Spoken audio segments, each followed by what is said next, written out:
നമസ്കാരം. റഷ്യയിലെ മോസ്കോയിൽ യുക്രൈൻ നടത്തിയ ഡ്രോൺ ആക്രമണത്തിൽ ഒരു ഇന്ത്യൻ പൗരൻ കൊല്ലപ്പെട്ടു. 3 പേർക്ക് പരിക്കേറ്റു. പരിക്കേറ്റ ഇന്ത്യക്കാരെ എംബസി ഉദ്യോഗസ്ഥർ ആശുപത്രിയിൽ സന്ദർശിച്ചു. ഇവരുടെ കമ്പനി മാനേജ്മെൻറ്റുമായും പ്രാദേശിക അധികാരികളുമായും ബന്ധപ്പെട്ട ആവശ്യമായ എല്ലാ സഹായങ്ങളും ഏകോപിപ്പിച്ചു വരികയാണെന്ന് ഇന്ത്യൻ എംബസി വ്യക്തമാക്കി. കൊല്ലപ്പെട്ടയാളുടെ കൂടുതൽ വിവരങ്ങൾ ലഭ്യമായിട്ടില്ല. ജീവഹാനിയുണ്ടായതിൽ എംബസി അനുശോചനം രേഖപ്പെടുത്തുന്നു. തൊഴിലാളികൾക്ക് ആവശ്യമായ സഹായം നൽകുന്നതിനായി കമ്പനി മാനേജ്മെൻറ്റുമായും പ്രാദേശിക അധികാരികളുമായും ചേർന്ന് പ്രവർത്തിച്ചു വരികയാണെന്നാണ് എംബസി എക്സ് പോസ്റ്റിൽ വ്യക്തമാക്കിയത്. ഡ്രോൺ ആക്രമണത്തെക്കുറിച്ചുള്ള കൂടുതൽ വിവരങ്ങളും അധികൃതർ പുറത്തുവിട്ടിട്ടില്ല. കഴിഞ്ഞ കുറച്ച് മാസങ്ങൾക്കിടയിൽ മോസ്കോയ്ക്ക് നേരെ യുക്രൈൻ നടത്തിയ ഏറ്റവും വലിയ ഡ്രോൺ ആക്രമണങ്ങളിലൊന്നാണ് ഞായറാഴ്ച രാത്രി നടന്നത്. രാജ്യത്തുടനീളം 556 യുക്രൈനിയൻ ഡ്രോണുകൾ തങ്ങളുടെ വ്യോമപ്രതിരോധ സംവിധാനം തകർത്തതായി റഷ്യൻ പ്രതിരോധ മന്ത്രാലയം അവകാശപ്പെട്ടു. മോസ്കോ ലക്ഷ്യമിട്ടെത്തിയ 81 ഡ്രോണുകൾ വെടിവെച്ചിട്ടതായി ഔദ്യോഗിക വാർത്താ ഏജൻസിയായ ടാസ് റിപ്പോർട്ട് ചെയ്തു.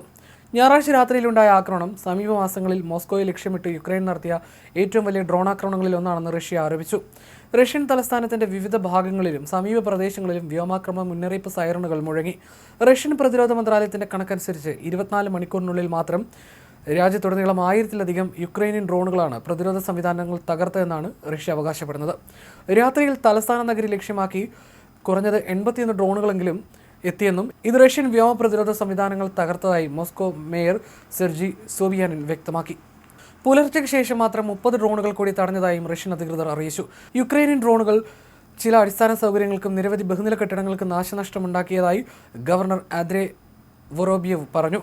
മോസ്കോ മേഖലയിലെ ഒരു എണ്ണ ശുദ്ധീകരണശാലയ്ക്കും 2 ഓയിൽ പമ്പിംഗ് സ്റ്റേഷനുകൾക്ക് നേരെയും ആക്രമണം നടത്തിയതായി യുക്രൈൻ്റെ സുരക്ഷാ ഏജൻസിയായ SBUവും അവകാശപ്പെട്ടു. അതേസമയം ശനിയാഴ്ച രാത്രി മുതൽ ഞായറാഴ്ച പുലർച്ചെ വരെയുള്ള സമയത്തിനിടയിൽ റഷ്യ 287 ഡ്രോണുകൾ ഉപയോഗിച്ച് യുക്രൈനെ ആക്രമിച്ചതായും ഇതിൽ 279 എണ്ണം വെടിവെച്ചിടുകയോ ജാം ചെയ്ത് തകർക്കുകയോ ചെയ്യാൻ സാധിച്ചതായും യുക്രൈനും അവകാശപ്പെട്ടു. യുക്രൈന് നേരെ റഷ്യയും രാത്രിയിൽ ശക്തമായ ഡ്രോൺ ഷെല്ലാക്രമണങ്ങൾ നടത്തി. മധ്യ യുക്രൈനിലെ ഡിനിപ്രോ പെട്രോവിസ്ക് മേഖലയിലെ 4 ജില്ലകളിൽ റഷ്യ നടത്തിയ 30-ലധികം ഡ്രോൺ ഷെല്ലാക്രമണങ്ങളിൽ 8 പേർക്ക് പരിക്കേൽക്കുകയും നിരവധി വീടുകൾ തകരുകയും ചെയ്തതായി പ്രാദേശിക ഉദ്യോഗസ്ഥനായ ഒലെക്സാണ്ടർ ഹൻഷ അറിയിച്ചു. ഇതിൽ 3 പേർക്ക് പരിക്കേറ്റത് റീജിയണൽ തലസ്ഥാനമായ ഡിനിപ്രോ നഗരത്തിലാണ്. ഇവിടെ പലയിടത്തും തീപിടുത്തവും റിപ്പോർട്ട് ചെയ്തു. അതേസമയം റഷ്യ നടത്തിയ 2 ദിവസത്തെ ഡ്രോൺ മിസൈൽ ആക്രമണത്തെ തുടർന്ന് വെള്ളിയാഴ്ച യുക്രൈൻ പ്രസിഡന്റ് വ്ളാഡിമിർ സെലൻസ്കി ഇതിന് പ്രതികാരം ചെയ്യുമെന്ന് മുന്നറിയിപ്പ് നൽകിയിരുന്നു. ഒരു ഡ്രോൺ പറക്കുന്നതിൻ്റെയും കറുത്ത പുകപടലങ്ങൾ ഉയരുന്നതിൻ്റെയും അഗ്നിശമന സേനാംഗങ്ങൾ തീയണയ്ക്കാൻ ശ്രമിക്കുന്നതിൻ്റെയും വീഡിയോ പങ്കുവച്ചുകൊണ്ടാണ് ആക്രമണത്തിൻ്റെ വിവരങ്ങൾ സെലൻസ്കി എക്സിൽ പങ്കുവച്ചത്. റഷ്യ യുദ്ധം നീട്ടിക്കൊണ്ടു പോകുന്നതിനും ഞങ്ങളുടെ നഗരങ്ങളെ ആക്രമിക്കുന്നതിനുമെതിരെയുള്ള ഞങ്ങളുടെ പ്രതികരണം തികച്ചും ന്യായമാണ്. ഇത്തവണ യുക്രൈൻ്റെ ദീർഘദൂര ഉപരോധങ്ങൾ മോസ്കോ മേഖല വരെ എത്തി. റഷ്യ അവരുടെ യുദ്ധം അവസാനിപ്പിക്കണമെന്ന് ഞങ്ങൾ ഇതിലൂടെ വ്യക്തമായി ഓർമ്മിപ്പിക്കുകയാണെന്നും സെലൻസ്കി വ്യക്തമാക്കി.